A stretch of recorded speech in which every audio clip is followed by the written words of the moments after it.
She is pregnant.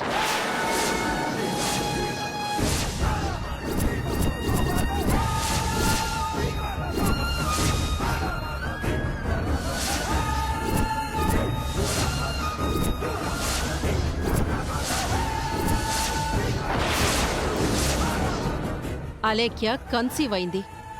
లేదు, మీరు పొరపాటు పడుతున్నారు. అలేఖ్య తల్లి కావడం ఏంటండి? తనకేమైనా పెళ్ళయిందా, భర్తున్నాడా? దయచేసి అలా అనుమానించకండి.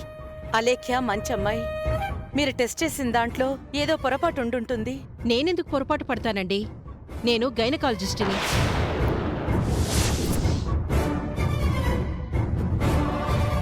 మీకంత అనుమానంగా ఉంటే హాస్పిటల్కి వెళ్ళి చెక్ చేయించుకోండి. నేను చెప్పింది రాంగ్ అయితే నేను నా ప్రొఫెషన్ని వదిలేస్తాను. అలేఖ్య, అలేఖ్య, అలేఖ్య, అలేఖ్య, మీరిలా రండి.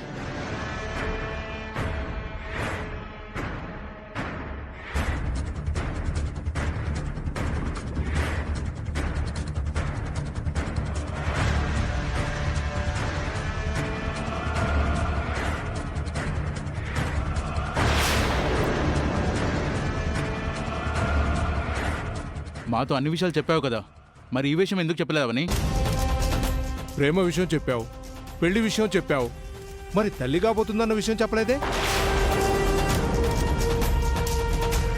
నీ మాటల మీదున్న నమ్మకంతో, వేదవతి గారి కుటుంబం మీదున్న గౌరవంతో వచ్చాం. ఇలాంటి అమ్మాయిని మా ఇంటి కోడలి చేద్దామనుకుంటున్నావా? తెలియకుండా చేసిన పొరపాటును క్షమించొచ్చు గాని తెలిసి చేసిన తప్పులను క్షమించకూడదు. ఇలాంటి క్యారెక్టర్ లేని దాన్ని నా కొడుక్కి భార్యం చేద్దాం అనుకున్నావా? నీ మీద, నీ కుటుంబం మీద చీటీ కేసు పెడతాను.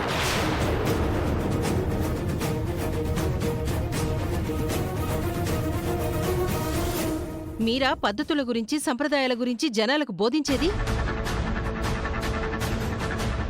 మనం ఎదుటి వారికి చెప్పడం కాదండి, మనం కూడా ఆచరించాలి. మీ ఇంట్లో ఇలాంటివి జరుగుతాయని మేము అస్సలు ఎక్స్పెక్ట్ చేయలేదు. ఎవరితో కడుపు తెచ్చుకుందో వాడికే ఇచ్చి పెళ్లి చేయండి. ఎవరితోనో తిరిగిన దానికి నా కొడుకు భర్త కాలేడు, పుట్టబోయే బిడ్డకి తండ్రి కాలేడు. ఏం ఫ్యామిలీనో ఏంటో, చిచి.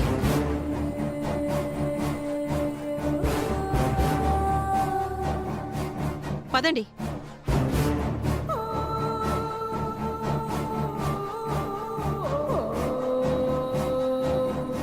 ఏంటమ్మా ఇది? పెళ్లి కానమ్మాయి తల్లి కావడం ఏంటి? దీనికి కారణం ఎవరై ఉంటారు?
పతివి ఎలా అయ్యావు?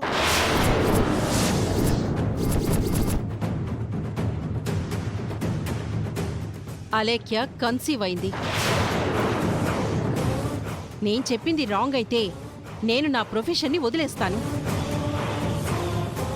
అంతా గుర్తొచ్చినట్టుంది. అతి మంచితనానికి పోవద్దే, అలేఖ్యని ఇంట్లో పెట్టొద్దే అన్నాను. నా మాట విన్నావా నువ్వు? మన కుటుంబాన్ని బజారుకి ఈడ్చేసినంత పనిచేసింది. వెళ్ళిపోయిన సంబంధం వారు ఊరికే ఉంటారా? 10 మందికి చెప్పుకుంటారు. ఆ 10 మంది ద్వారా ఊరందరికీ తెలిసిపోతుంది. పెద్దవాళ్ల మాటలు వినాలని ఇందుకే అంటారమ్మా. నీ భర్త ప్రాణాలు కాపాడినందుకు మంచి మనసుతో తీసుకొచ్చి ఇంట్లో పెట్టావు. తనేమో ఇంటి పరువు బయట పెట్టింది.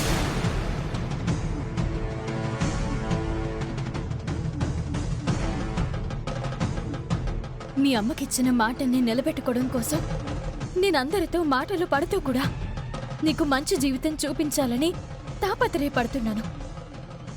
మరి నువ్వు చేసిందేంటి? చాలవని, ఇంతవరకు దీనికోసం నువ్వు చేసింది చాలు. ఇంకా ఇది ఇంట్లో ఉండడం మంచిది కాదు. ఇది బయటికి పోవాలి.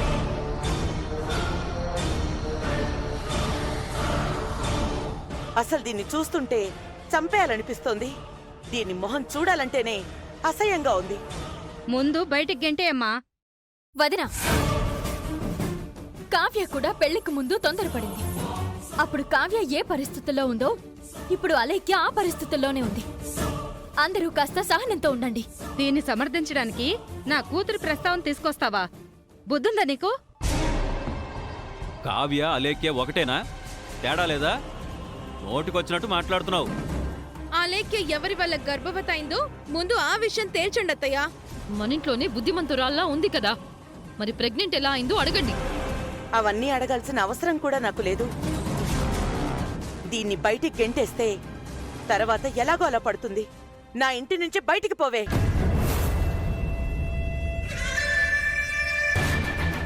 చెప్తుంది నీకే, బయటికి పోవే. ఆంటీ, ఆంటీ వద్దండి. నా మాట వినండి. ఆగండి. అత్తయ్య,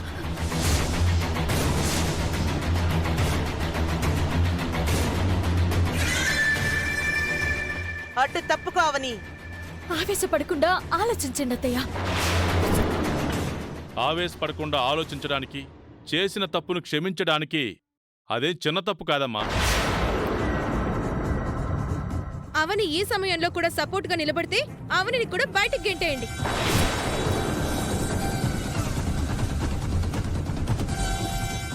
అడ్డు తప్పుకో అవని.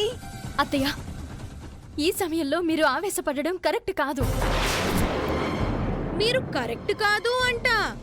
మీకే చెప్పేటంతటిది అయిపోయింది. చూడండి, చనువిచ్చింది కదా, అందుకే నెత్తికెక్కి కూర్చుంది. మీరు కొట్టడం వలనో తిట్టడం వలనో బయటికి గెంటేయడం వలనో సమస్యకి పరిష్కారం దొరకదు.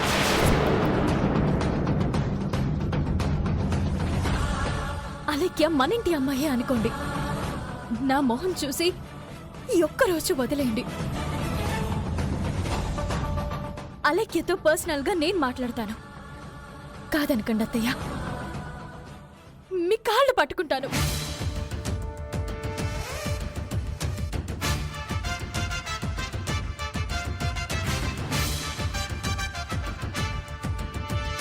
ప్లీజ్ అత్తయ్య.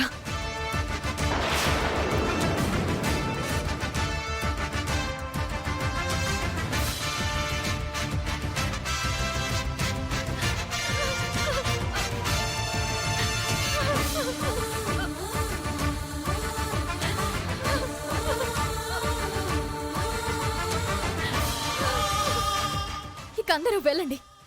అవనికి ఇలాంటి అవకాశాలిచ్చే మీరు చాలా తప్పు చేస్తున్నారత్తయ్య. ఇలాంటిదేదో మా వల్ల జరిగుంటే అవనికి అవకాశం ఇచ్చినట్టు మాకిచ్చుండేవారా? ఉపేక్షించేవారా? తప్పు మీ దగ్గర కూడా ఉందత్తయ్య గారు. రేపటి వరకు మాత్రమే సమయం అడిగింది కదా, అందరూ కాస్త సహనంతో ఉండండి. ఇక వెళ్ళండి. ఇందాకటి నుంచి చూస్తున్నాను, మీలో ఎవరు మాట్లాడటం లేదేంట్రా? ఇది మగాళ్ళు దూరే విషయమా ఏంటి? ఏం మాట్లాడతాను చెప్పు. అవునక్క, ఇది చాలా సున్నితమైన విషయం. అందరం కల్పించుకోవడం కంటే పెద్దవారు మాత్రమే జోక్యం చేసుకోవడం మంచిదని నా అభిప్రాయం.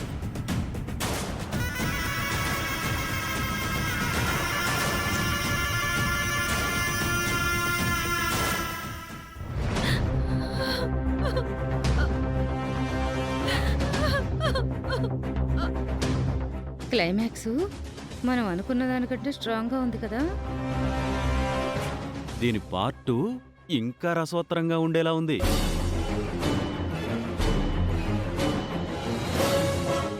నీ మీదున్న ప్రేమతో ఒక్క అవకాశం ఇచ్చాను. రేపటికల్లా నాకన్ని విషయాలు వివరంగా తెలియాలి. రుద్రాణి పరిస్థితి అలా అయిపోవడం ఏంటో, అలేఖ్య ఎలా చేయడం ఏంటో, మన ఇంటికి ఎటు నుంచి ఎలాంటి ప్రమాదం రాబోతుందో ఏం అర్థం కావట్లేదు. ఈ విషయాన్ని జాగ్రత్తగా సాల్వ్ చేసుకోకపోతే మనం చాలా డ్యామేజ్ అయిపోతామమ్మా.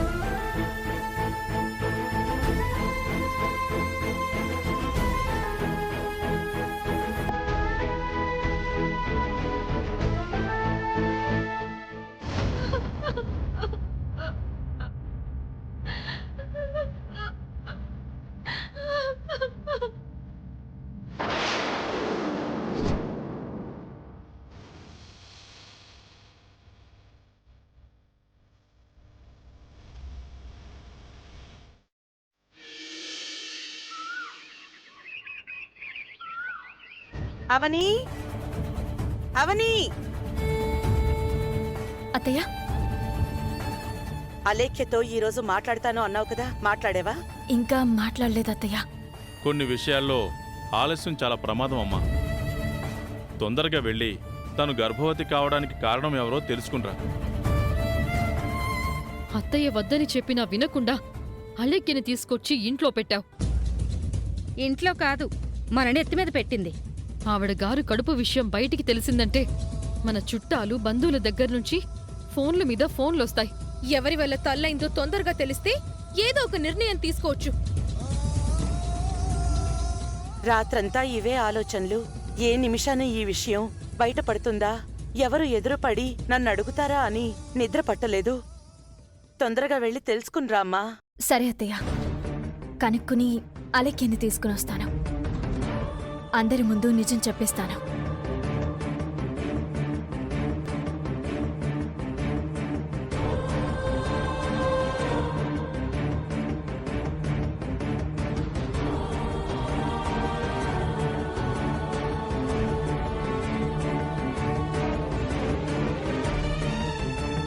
అలేఖ్య, అలేఖ్య,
ఏం తెలిసింది?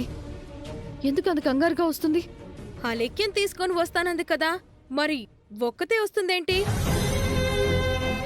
ఏమైందమ్మా? ఎందుకింత కంగారుగా వచ్చావు? ఏమైనా చెప్పిందా?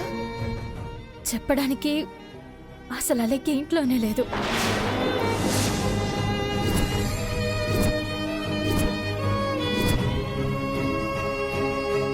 ఈ లెటర్ రాసి నా గురించి ఎవరూ వెతకొద్దు అని ఇంటి నుంచి వెళ్ళిపోయింది.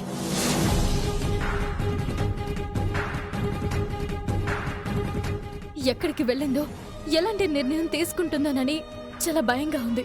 వెధవ పని చేసింది కాబట్టి మనకి మొహం చూపించలేక వెళ్ళిపోయింది. అలాంటి తప్పు ముందే చేసినప్పుడు పెళ్లి చూపులో ఎందుకు కూర్చోవాలి? అందర్నీ వెధవలను చేయడానికా? కడుపుకి కారణమైన వాడి దగ్గరికే వెళ్ళిపోయి ఉంటుంది. అంతే అంతే అంతే ఉంటుంది. పొరపాటున కూడా సూసైడ్ లాంటి డెసిషన్ తీసుకోదు కదా? అందరికంటే వీళ్ళు ఎక్కువ కంగారు పడుతున్నారు. పెద్ద బామ్మర్ది లేడు, వాడుంటే వాడు కూడా ఇలాగే కంగారు పడి ఉండేవాడు. మనం బయటికి పంపించక ముందే తనే ఒక నిర్ణయం తీసుకుని బయటికి పోయి మంచి పని చేసింది. ఇక దాని గురించి ఆలోచించటం మానేయండి. ఎలా వదిలేస్తాం అత్తయ్య? వదిలేక గాలిన పోయే దుమ్ముని ఇంట్లోకి తెచ్చుకుంటావా? అత్తయ్య నిన్ను నెత్తినెక్కించుకుంటుంది కదా అని నువ్వు మరీ ఓవర్ చేయకు. ఎంతలో ఉండాలో అంతలో ఉండు. రుద్రాణి గారు కోమ నుంచి బయటకొచ్చి అడిగితే ఏం సమాధానం చెప్తాను? తన బాధ్యతను అవని తీసుకుంది కాబట్టి అవనికి భయం ఉంటుంది. మీకేముంటుంది? అలెక్యకు న్యాయం జరగాలి. తను ఎక్కడున్నా వెతికి ఇంటికి తీసుకునొస్తాను. అవని, అవని! బయటికి పోయిన దరిద్రాన్ని మళ్ళీ ఇంట్లో పెడతానంటోంది. తన కడుపుకి కారణమైన వాణ్ణి ధైర్యంగా చెప్పడం లేదంటే ఏదో మతలబుంది. అలెక్య! అలెక్య!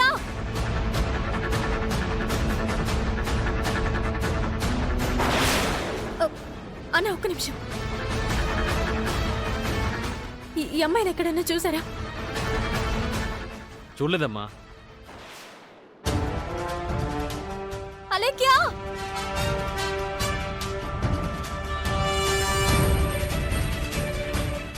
ఎక్స్క్యూజ్ మీ, ఈ అమ్మాయిని ఎక్కడైనా చూసారా? చూడలేదండి. సరే. అలెక్య!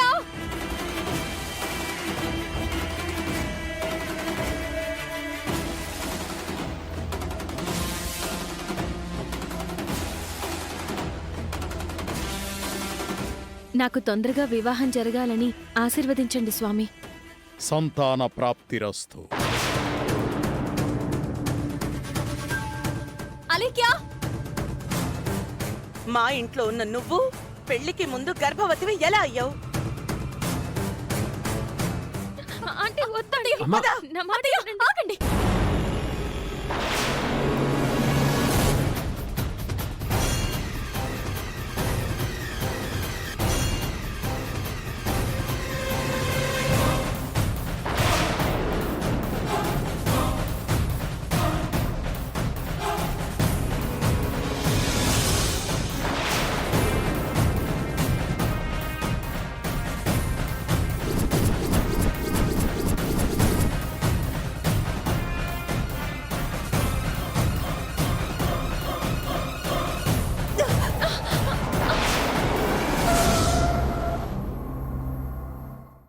అసలు ఏం చేస్తున్నావు? నీకైనా అర్థం అవుతుందా? ఎందుకు ఇంటి నుంచి వచ్చేసావు? ఇంక నేను మీ ఇంట్లో ఉండలేనక్క. మీ ఇంట్లోనే కాదు, ఈ లోకంలోనూ ఉండలేను. ఇప్పటి వరకు నువ్వు నా గురించి చేసింది చాలు. నా దారిన నన్ను వదిలేయక్క. పిచ్చి పిచ్చిగా మాట్లాడుకో. సమస్యకి చావు పరిష్కారం కాదు కదా. ఏం జరిగింది? అలాంటి తప్పు ఎక్కడ జరిగింది? ఎవరి వల్ల జరిగింది అని తెలుసుకోవడం నీ సమస్యకి పరిష్కారం. ఇలా ఇంటి నుంచి వచ్చేయడం కాదు. ఇలా వచ్చేసినా, చనిపోవాలని నిర్ణయాలు తీసుకున్నా జనం నీ గురించి తప్పుగా అనుకున్నది నిజమైపోతుంది. అలాంటి అవకాశం ఇవ్వకూడదు కదా. నువ్వు తీసుకోకూడదు నిర్ణయాలు తీసుకుంటే నీకేదైనా జరిగితే నీ తల్లికి నేనేం సమాధానం చెప్పాలి? తప్పు నా వైపు ఉన్నప్పుడు సమాధానం నువ్వు చెప్పాల్సిన అవసరం ఉండదక్క. అని నువ్వు అనుకుంటే సరిపోదు. ముందు మనం ఇంటికి వెళ్దాం రా. ఇలాంటి పరిస్థితుల్లో నేను రాలేను. అందరికీ నా మొహం చూపించలేను. అందరితో మాటలు పడలేను. ఇంకా నువ్వేం మాట్లాడుకో. నాతో రా. అందరి ముందు తెలుసుకోవాల్సిన విషయాలు చాలా ఉన్నాయి. నిన్ను నా అత్తకు సమాధానం చెప్పాలంటే నువ్వు నాతో రావాలి. నువ్వు అన్యాయం అయిపోకూడదు. రా లేక్యా. వద్దు, వద్దక్క. అక్క మీద నీకు గౌరవం ఉంటే నాతో రా. రా.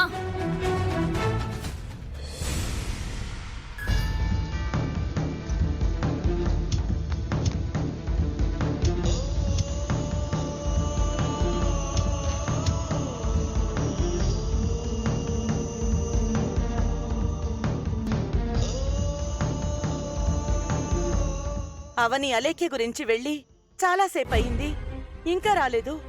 అలేఖ్య ఏ అఘాయిత్యమో చేసుకుంటే అది మరో సమస్య అవుతుంది.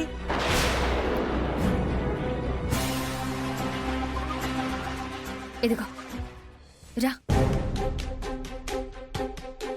పద.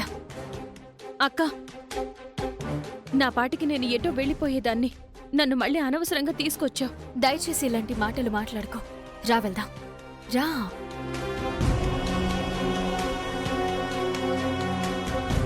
పొరపాటున అవని గనుక అలేఖ్యని తీసుకుని వచ్చిందంటే మీరు మాత్రం లోపలికి రానివ్వకండి.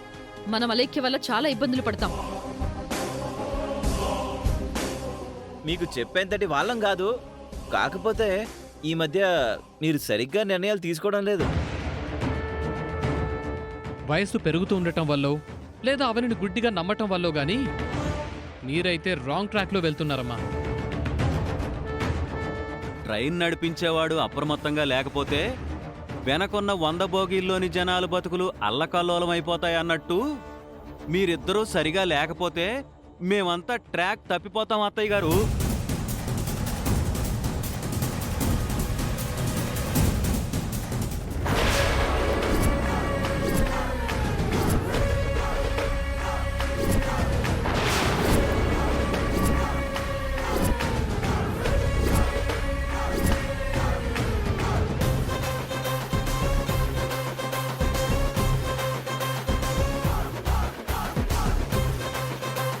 వెళ్ళిపోయిన దాన్ని తన దారిన తనని వదిలేకుండా మళ్ళీ ఎందుకు తీసుకొచ్చా?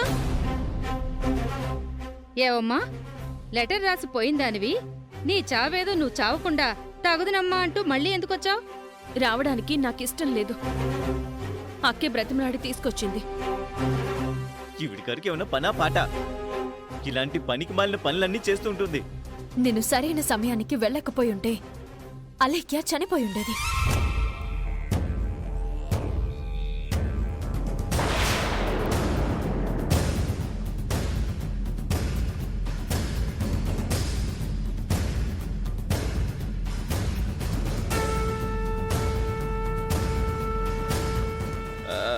అయితే అయింది. బయటకు పోయిన మనిషితో మనకేం సంబంధం? మానవత్వం లేకుండా మాట్లాడకండి అన్నయ్య.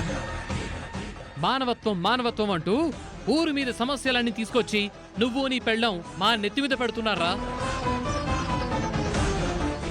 ఇందుకే నేను రానన్నాను. ఇప్పటికైనా నిజం చెప్పిందా? లేదత్తయ్య. నువ్వు తల్లివి ఎలా అయ్యావు?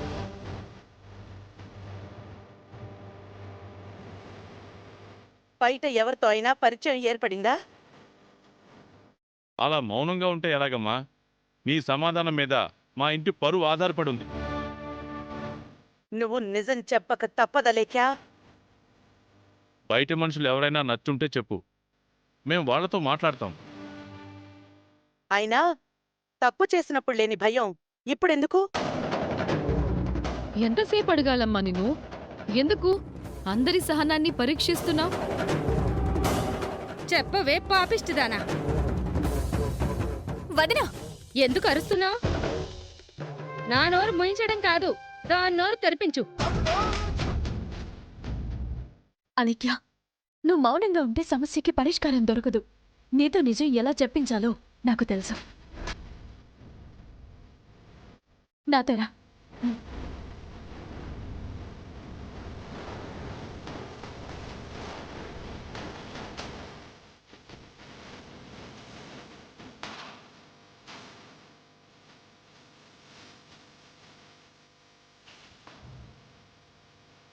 అమ్మవారి మహిమ గురించి సిరిపురం గుడిలో పెళ్లి మండపం దగ్గర నువ్వు కళ్ళారా చూసావు.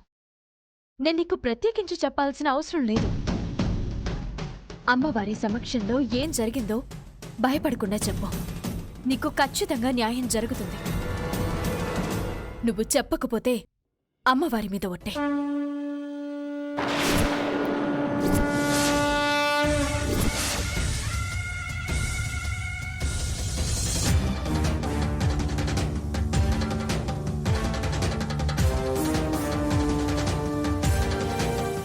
నువ్వు అమ్మవారి మీద ఒట్టు అన్న తర్వాత చెప్పకుండా నేనుండలేను. చెప్తానక్క.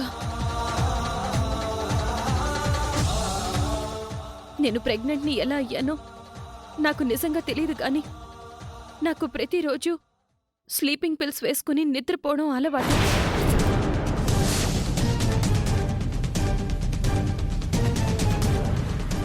ఒక్కసారి నిద్ర పట్టిందంటే తెల్లవారే వరకు మెలకువ రాదు.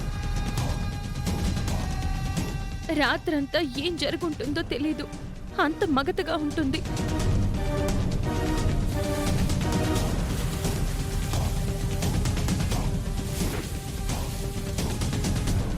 ఈ మధ్య ఒకసారి శ్రీకర్ గారితో హాస్పిటల్ పని మీద బయటికి వెళ్ళి రాత్రంతా ఆయనతో ఉండిపోయాను.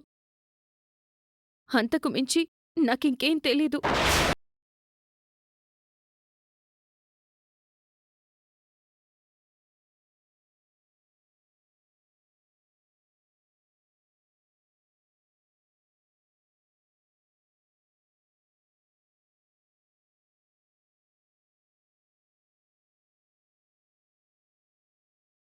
వల్ల నువ్వు ప్రెగ్నెంట్ అయ్యానంటావా?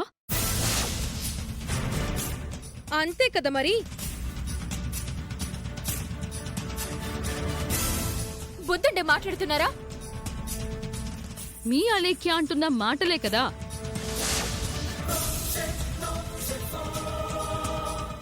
నీ మొగుడు పేరు చెప్పిందని భుజాలు తడుముకుంటున్నావా? నా భర్తతో కలిసి బయటికి వెళ్లడమే తప్పైతే పెద్ద బావ కృష్ణ బావలు కూడా అలేఖ్య గది నుంచి రావడం నేను చూశాను.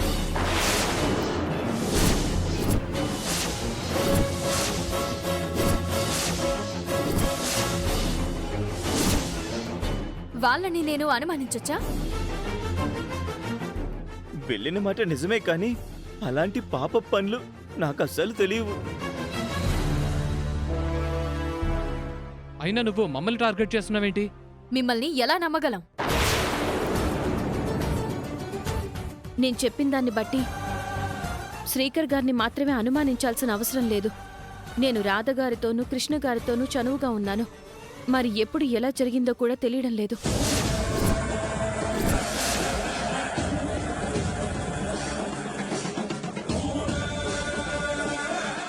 అందరి పేర్లు చెప్తున్నట్టుంది. ఇప్పుడేం చేద్దాం అనుకుంటున్నావని? ఈ పరిస్థితుల్లో ఏ నిర్ణయం తీసుకుందామని అనుకుంటున్నావమ్మా? నీ ఆలోచన ఏంటో చెప్పమ్మా. మన ఇంట్లో ఉండడం వలన ఇలా జరిగింది కాబట్టి మన ఇంట్లో వల్లే కారణం అయ్యుంటారు.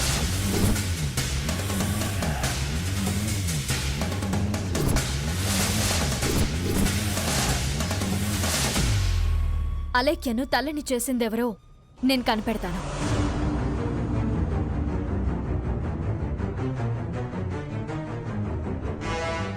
అప్పటి వరకు అలేఖ్య మనందరితో పాటే ఉంటుంది. మళ్ళీ ఇంట్లో పెడతానంటావేంటి? మరి ఎక్కడికి పోతుంది? తను ఇక్కడే ఉంటుంది. అప్పుడు నిజం బయటకొస్తుంది.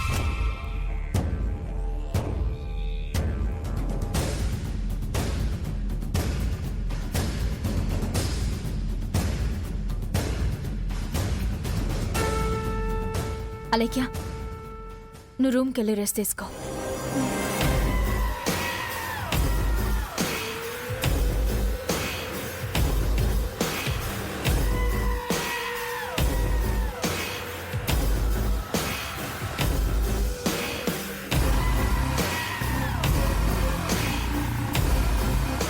నేను ముందు నుంచి చెప్తూనే ఉన్నాను, నేనన్నట్టుగానే జరిగింది. అలేఖ్య తల్లి కావడానికి ఈ ముగ్గురు బామ్మర్దుల్లో ఎవరో ఒకరు అయి ఉంటారు.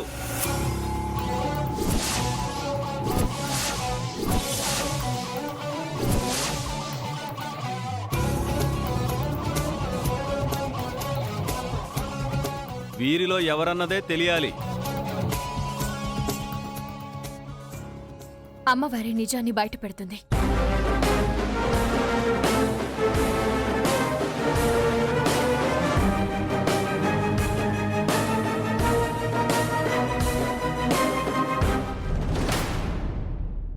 ఏం జరుగుతోంది మన ఇంట్లో?